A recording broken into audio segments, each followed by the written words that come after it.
Hello and welcome to Heilman and Haver, the Stage and Screen podcast, coming to you from Casa de Quinn and 1111 Studios in beautiful Port Orchard, Washington. I'm Matt Haver. And I'm Greg Heilman. We're two local actors looking to hone our craft by exploring the best of local theater and on the big screen. Since 2020, we've been bringing you entertainment news and views, celebrating classic Hollywood, enjoying cocktails with a Tinseltown twist, interviewing talented local actors and directors, and chatting with industry experts from LA to the UK. Welcome to episode 69, the first of a two-part interview with Robert Bader, author, archive curator, and the writer, director, and producer of, well, many, many things, including PBS's upcoming episode of American Masters, Groucho and Cavett, debuting for all you Seattle folks on KCTS9 at 8 p.m., Tuesday, December 27th. Make sure to tune in and discover the enduring friendship between television personality Dick Cavett and his mentor, iconic comedian and one of our favorites, Groucho Marx. Their relationship is chronicled through interviews with Cavett, archival footage, and interviews with contemporaries like George Burns, Jack Paar, and Woody Allen. Back in 2018, Robert produced and directed another story of friendship, Ali and Cavett, The Tale of the Tapes, which won the Critics' Choice Award in 2020, the same year it debuted on HBO. Robert co-wrote the film with Cavett, chronicling Muhammad Ali's life and career through the lens of his many interviews with Cavett, and the documentary is available to stream on HBO MAx and on DVD. He has also produced critically acclaimed television documentaries, Dick Cavett's Watergate and Dick Cavett's Vietnam on PBS, produced numerous archival DVD and CD releases, including 5 acclaimed DVD sets of The Dick Cavett Show, 2 of You Bet Your Life with Groucho Marx, and 2 of Bing Crosby, the television specials. Robert also manages the archive of The Dick Cavett Show and is the curator of several important entertainment archives, including those of the estates of Bing Crosby, the Marx Brothers, and Danny Kaye. He also serves on the board of directors for the Al Hirschfeld Foundation and Marx Brothers Incorporated, and has helmed countless projects, shows, films, radio, and CD releases, including the launch of the Film Preservation Society's silent film restoration series on Blu-ray with the 1925 film Too Many Kisses, which features Harpo Marx. Robert is also the author of 4 of the Three Musketeers, the Marx Brothers on Stage, now available in paperback, and the editor of Groucho Marx and Other Short Stories and Tall Tales, an anthology of the comedian's lost writings. His new book, Speaking of Harpo, co-authored with the late Susan Fleming Marx, Harpo's widow, was released in July 2022 and is available now everywhere fine books are sold. And Robert joins us from his home in Los Angeles. Welcome back to the show, sir. We're glad to have you. Well, you had me back, so the first one must have gone okay. It went okay. Yeah, we got some positive feedback from the audience. Yeah, not too many complaints. I'll try to do better this time. We'll see how it goes. Well, going back in the Wayback Machine, we first spoke with you, our episode 26. We're at episode 69 now, so it goes back a little bit. April of 2021, smack dab in the middle of COVID. But it's such a pleasure to have you back and to talk about a group of men Matt and I both talk about all the time and admire and enjoy so much. So with the work you do, you're in such a unique position to tell these stories and enlighten us and our listeners about this group of wonderful people. Tell us about how American Masters, Groucho and Cavett came about. Well, this is a project that is so near and dear to my heart, phrase you hear a lot, but in this case, it's quite true. The fact that I get to make this movie is stunning to me because as a 9 or 10-year-old kid, I would sneak out of my bedroom into the living room with a tape recorder when Groucho was on the Dick Cavett Show, and I'd make a cassette, and I would listen to it over and over again, and I would just study it. And I told this to Dick Cavett. I had no idea who he was until I saw in the TV guide that Groucho Marx was going to be on his show. I said, oh, this guy must be something. Groucho's going on his show. I had no idea who he was. I was like 9. So that was my introduction to Dick Cavett. And all these years later, I get to actually use the master tapes and make a movie about the two guys. So that's very, very special to me because I grew up a complete Marx Brothers fanatic. And Dick Cavett's kind of collateral damage if you're a Marx Brothers fanatic in the early 70s. That's kind of what happened for me. And I, ended up meeting Dick and becoming quite friendly with him and, working with him on several projects. Did a bunch of DVDs with him when I was working at Shout Factory. I produced Dick Cavett's Watergate and Dick Cavett's Vietnam for PBS, and I made a film a few years back called Ali and Cavett, The Tale of the Tapes. Yep. Did fairly well. It's now on HBO MAx if you want to take a look at it. Yeah, excellent documentary. Thank you. Yeah, it was fun working on that. Dick had a great time working on that film. And he said, what other ideas have you got? And I said, well, the big elephant in the room would be you and Groucho. We should do that film. And he goes, yeah, let's do it. And now we have it. So, Mr. Cavett, didn't he just have a birthday? Was it November 20th? He's 86 years old. Yeah. He just turned 86, and he's doing great. He's I showed somebody a photograph of he and I recently. I visited with him in Connecticut, and they said, "Boy, he looks great. You look like hell, but he looks great." By comparison, he just looks like a youthful guy. He looks the same. He looks the same. Well, Matt and I always talk about who's going to be the next big interviewers, because we talk about who are the great interviewers. People say Johnny Carson but going back to Dick Cavett, there's something special he had in his interview style that's just been unmatched, and I just don't know who the next interviewers are going to be. What was it about Dick Cavett though that maybe differentiated him from some of the other ones? I think the important thing to consider is the era during which he had the show. The attention span of a television viewer today is sadly based on things being done in a minute or two or three. And there's no such thing now as a show where, say, a guy like Groucho or Bob Hope or Orson Welles or Laurence Olivier goes on and does 90 minutes with a good interviewer. There might be good interviewers doing television now, but we wouldn't know from the formats of their show. It's 6 minutes, promote your movie, next guest. And that's unfortunately what it's become. Dick was great at it. He took his style from Jack Paar's advice, saying, make it a conversation. He always says that when asked. But there is no place to do that on television now. I think Dick's PBS shows that he did from 1977 to 1982, he did about 1,100 half-hour interviews. Those are absolutely stunning. I mean, it's just a half an hour, sometimes 2 or 3 parts, sometimes 4 parts, with one guest focused on that guest's career, whatever they were promoting at the time, of course. But those are such in-depth interviews. They get used in documentaries constantly. Now, Dick adored Johnny Carson, as did all of us. I like Johnny Carson just fine. But those interviews don't find their way to documentaries too often because they're comedy. Mm-hmm. They're not in-depth interviews. There's a shtick. Yeah, I'll give you a little backstory on something that came up during our Watergate program. And Dick won't mind me saying this now, but we were doing some research, and I wanted to know who was on the Johnny Carson Tonight Show the night that Dick was doing the Watergate hearings interviews with the senators in the Watergate hearing room in Washington. And I said, gee, I wonder what was on Johnny that night. And I was hoping it was something frivolous and silly to make the comparison. And my dreams came true when I did the research. Johnny had Ricardo Montalban and Uri Geller that night. Uri Geller was the guy who would bend spoons with his mind, if you remember him. I wanted Dick to say it on camera and make a joke about it, and he had so much respect for Johnny, he wouldn't do it. If only Uri could have made some of that paperwork disappear. Yeah, the 18-minute gap could be Uri Geller. He got his signals for us. You never know. Well, one of the things I love about Mr. Cavett is that he was known as a guy who really did his prep. If there was a book to read, he read the book, and yet he made his interviews so effortless, especially when he got somebody like Groucho on. And that was just something I think that really differentiated him, like you said, from his peers and people who came before and after. Yeah, I think in some cases with Dick on the show, I've asked him about this a lot. I've had a lot of chances to talk to him about it. Sometimes he would read a book that he liked, and then they'd get the guy on the show. So it wasn't necessarily always assigned reading. You'd see people doing a book tour that would not turn up on the Dick Cavett Show. Then there's a guy who doesn't do a book tour, who has an obscure book, who's on the Dick Cavett Show, and he's not on anything else. Probably because Dick read the book and liked it.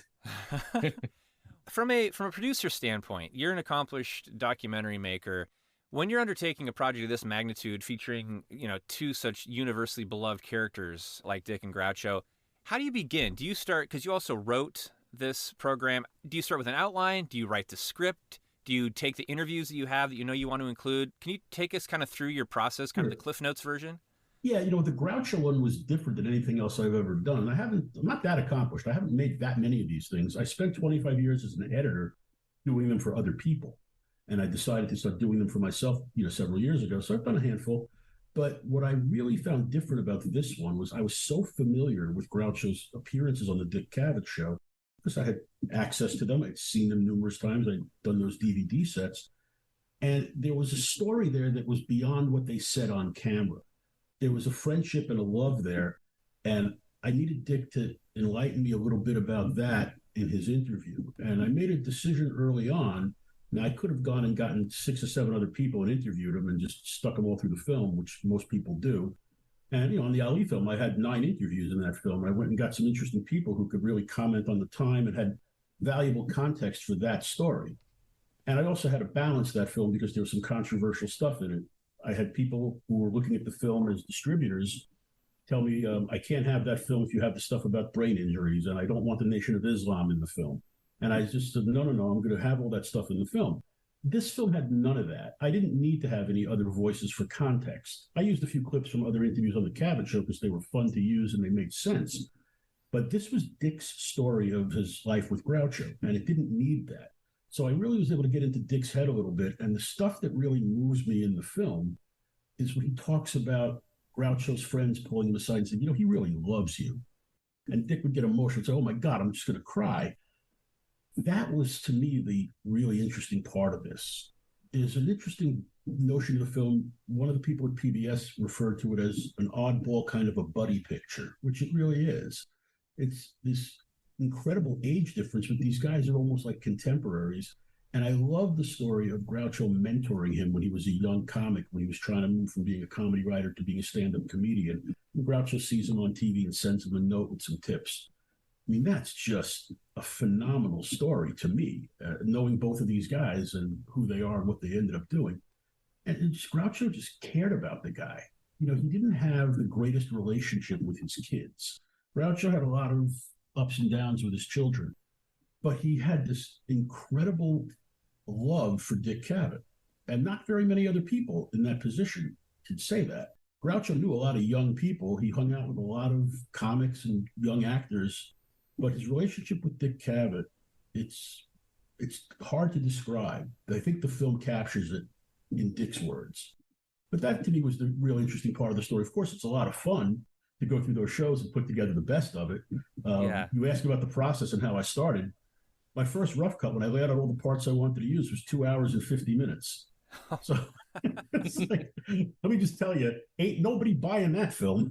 But how do you cut? It was like choosing which finger you like best. But one of the things that I was really determined to do, because one of the things I loved about it when I was a kid, when these shows were on, I just loved it when Groucho sang. When he would come on and do one of his songs, when he did Lydia or Father's Day, or even the weird songs like Stay Down Here Where You Belong, the Irving Berlin World War I song. It's just such a weird off-the-wall song. And we don't have very many recordings of Groucho doing it. And I just thought, I've got to find room for these songs because it's really the core of what he did on the show. He loved to sing those songs. I remember one of the first times I ever heard Show Me a Rose, which became the song that I sing to my daughter Lucy before bed, and she can sing at 3.5 years old, was on the Cavett Show. I think it was Groucho's last appearance. I'll tell you something funny. He did Show Me a Rose on the Cavett Show 3 different times. Okay, and well. Early in my editing process, I tried to make a montage of the 3 performances, and he's in like different keys. He's all over the place. Performances. And it just didn't work. It was very much fun to look at it visually, the 3 different looks of the show. But musically, it was just god-awful. Any one of them alone is fine, but putting the 3 of them together just didn't happen.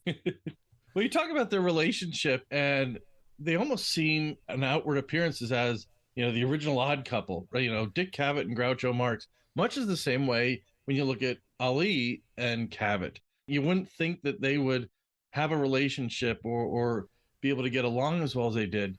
But obviously your Ali documentary that you mentioned before shows that they did. And as Dick Cavett states in the American Masters trailer, he was 25 and Groucho was 70 when they met. So huge age difference, but you wouldn't know that to watch them get along. I like that quote so much I put it on the poster. I think it's in the lead-in in the trailer, isn't it? It's so important, yeah, because Dick says we appeared like we were the same age. Right. Yeah. Old souls, yeah. Yeah, obviously had this enormous respect for one another. But what was it, do you think, that brought these 2 personalities together from vastly different backgrounds and different eras to get along as well as they did? The first thing I'll tell you about Cavett, and he'll be the first person to admit this, when he was a young man, he loved meeting celebrities. He went out of his way to meet celebrities. He went to George S. Kaufman's funeral to meet celebrities. That's how he met Groucho. He told me a story that when he was at Yale, he would come up to New York on the weekends and hang out where they did What's My Line because he knew where the bar was where they hid the mystery guest. So he would say, I'd stand there, and one time he says, "Oh my God, I saw Buster Keaton." I saw, he was looking to meet celebrities. He was just a starstruck kid from Nebraska who just was enthralled by these people. And Groucho was probably at the top of his list. And, I'm sure, he probably went to George S. Kaufman's funeral, hoping he'd run into Groucho. So I tease him a little bit. I said, so you were like the original stalker. Yeah. But in the nicest way possible. Oh, yeah. I mean, it was a different time. I think there weren't very many people stalking Groucho in 1961, so he's probably flattered. Sweeping up his cigar ash as he passes, yeah. I like when Dick says in the movie that I tried to impress him any way I could. I told him, I'm not just some guy. I write for Jack Paar. And, Groucho, probably realized the guy was a bright kid.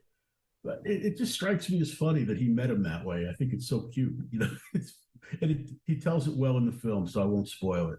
Well, I'm curious about one other aspect of kind of the tech side of things. So you managed the archives for the Dick Cavett Show and the Marx Brothers, but now Groucho branched off and did his own thing separate from his brothers in later life. I mean, really, it's kind of the second half of his life, and then had this kind of renaissance as, the elder statesman of comedy around the time that he spent a lot of time on Dick's show.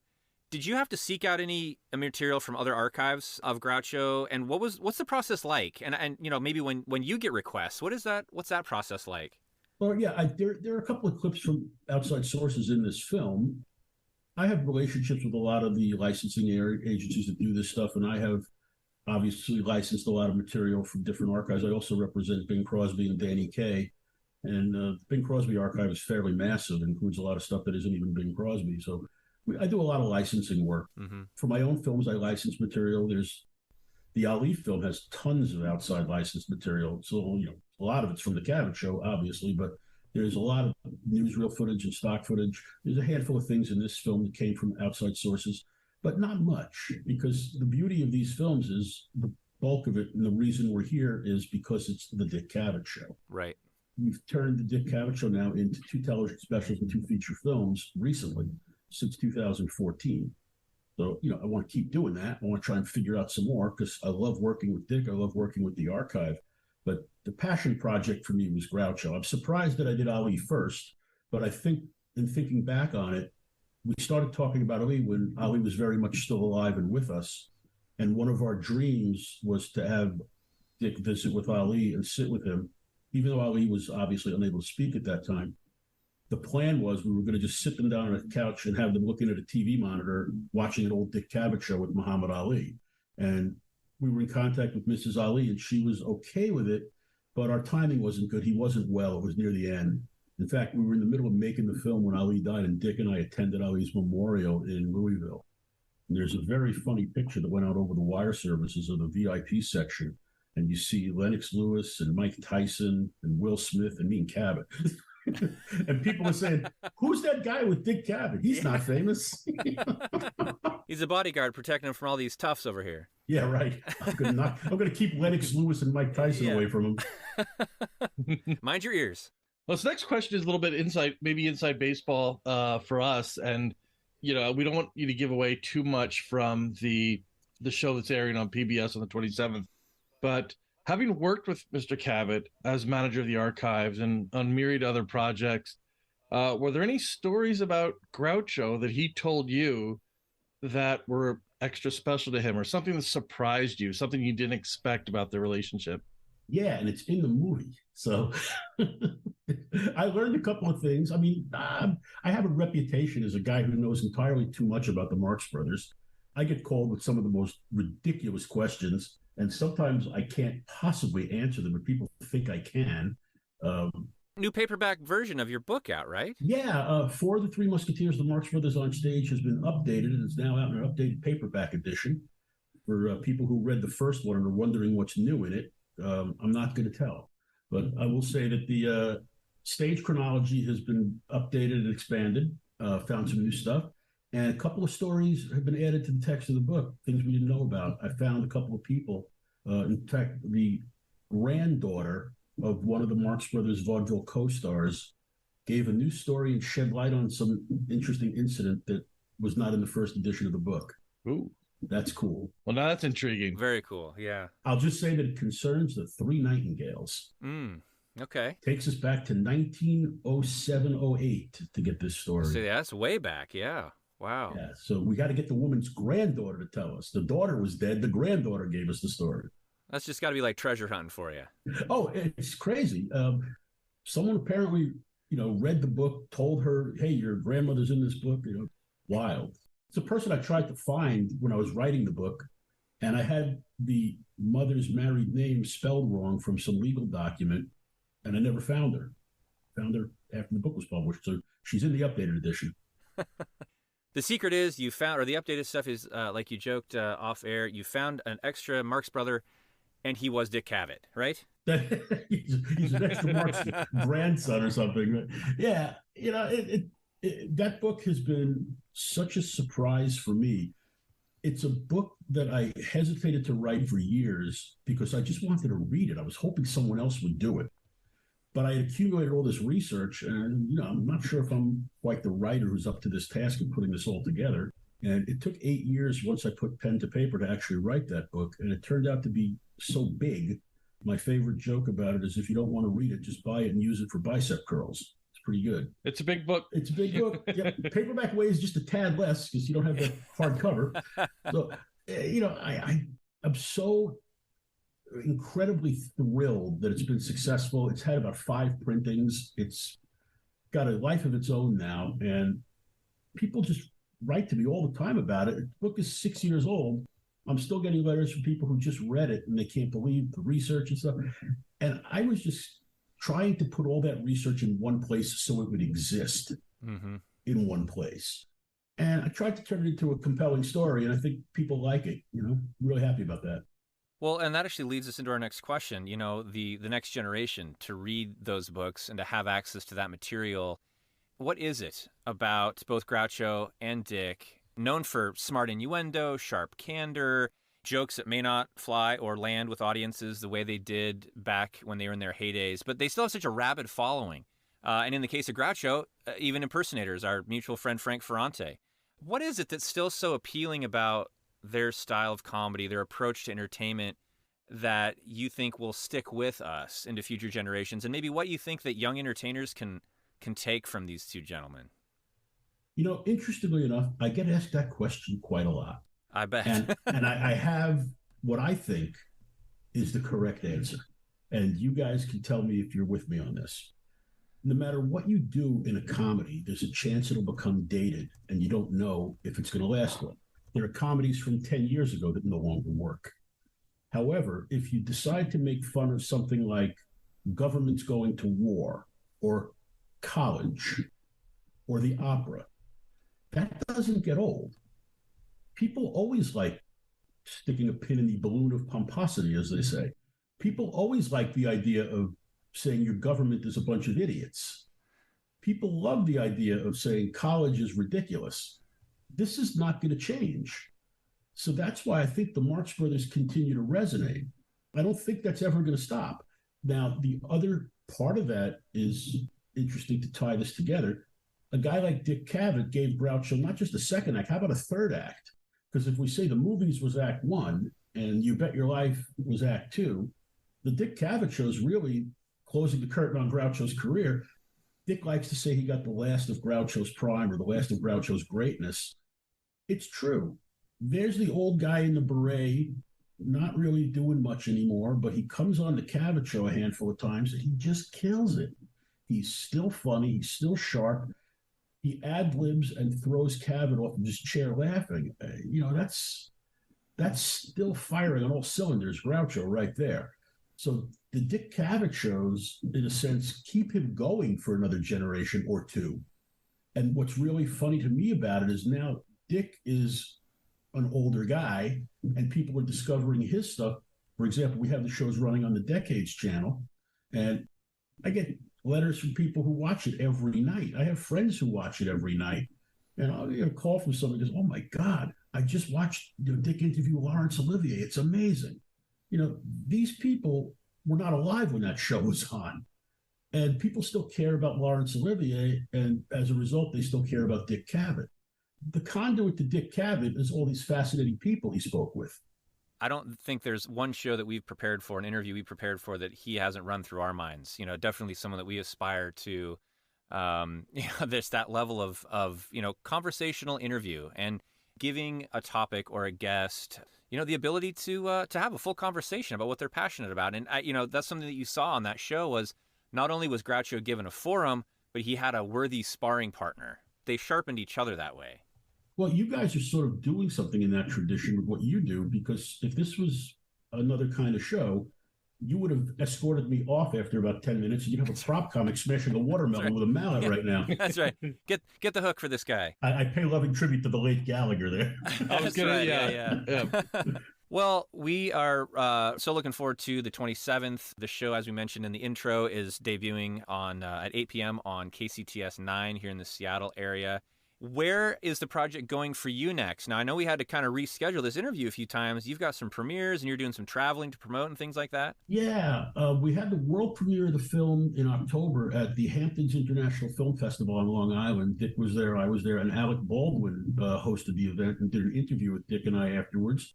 And he liked the film so much that he wanted to do another event, because at the film festival, they got to kick you out in 20 minutes because the next film is coming in.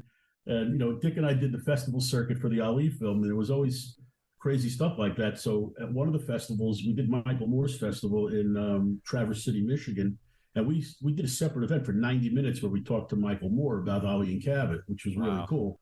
But when you do the screening with the talk, it's usually like 15 or 20 minutes, and you just get rolling and they kick you out. So PBS and Alec Baldwin set up this separate event at Symphony Space in New York on December 14th. So I'm going back for that. And then it's going to be on television, and there's still a chance it'll pop up at a couple of other festivals. We've got it in consideration for a couple. I'm not even sure which ones are still not decided. But everybody get to see it on television. It's a lot of fun. I can't wait till people see it, because I've worked on it for a long time. One of the problems with the way I do my stuff is I try to do everything myself, not because I'm a control freak, which I am, but I don't have a budget to go out and hire a lot of people. So I'm working kind of close to the bone here, fellas. I write, produce, direct, and edit because I don't have anybody else who will work as cheap as I will. Well, in some small way, we understand. Oh, yeah. Well, thank you for doing this. Two men very worthy of this attention, and we're excited to see it. Now, will it be available to purchase as a DVD through PBS? You could already pre-order the DVD. As a matter of fact, Great. I believe there's an Amazon listing for it. You can get it from the PBS site. And the DVD has about a half an hour of bonus material on it. Beautiful. And I was waiting for which one of you was going to say, bring your dog around, I'll give him a bonus too.